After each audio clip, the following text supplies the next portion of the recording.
ওপৰতো আমাৰ সমাজত বহুত চিন্তা চৰ্চা হৈ থাকে। অলপতে গুৱাহাটী উচ্চ ন্যায়ালয়ে প্ৰাদেশিকৰণৰ ব্যৱস্থাটোৰ ওপৰত এটা গুৰুত্বপূৰ্ণ ৰায় প্ৰদান কৰিছে।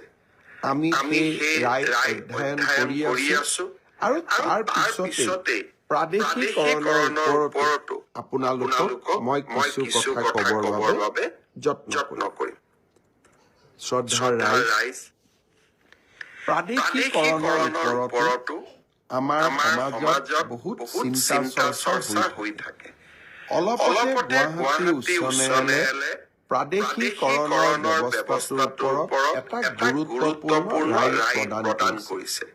আমি সেই ৰায় অধ্যয়ন কৰি আছো আৰু তাৰ পিছতে প্ৰাদেশিকৰণৰ ওপৰতো আপোনালোকক মই কিছু কথা ক'বৰ বাবে যত্ন কৰিম।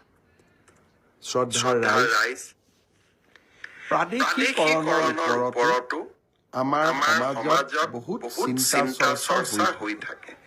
অলপতে গুৱাহাটী উচ্চ ন্যায়ালয়ে প্ৰাদেশিকৰণৰ ব্যৱস্থাটোৰ ওপৰত এটা গুৰুত্বপূৰ্ণ ৰায় প্ৰদান কৰিছে। আমি সেই ৰায় অধ্যয়ন কৰি আছো আৰু তাৰ পিছতে প্ৰাদেশিকৰণৰ ওপৰতো আপোনালোকক মই কিছু কথা ক'বৰ বাবে যত্ন কৰিম।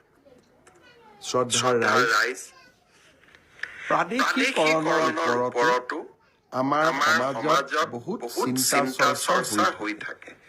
অলপতে গুৱাহাটী উচ্চ ন্যায়ালয়ে প্ৰাদেশিকৰণৰ ব্যৱস্থাটোৰ ওপৰত এটা গুৰুত্বপূৰ্ণ ৰায় প্ৰদান কৰিছে। আমি সেই ৰায় অধ্যয়ন কৰি আছো আৰু তাৰ পিছতে প্ৰাদেশিকৰণৰ ওপৰতো আপোনালোকক মই কিছু কথা ক'বৰ বাবে যত্ন কৰিম। শ্ৰদ্ধাৰ ৰাইজ, ये government of India say approved है, इसका NABL का डाटा आया है।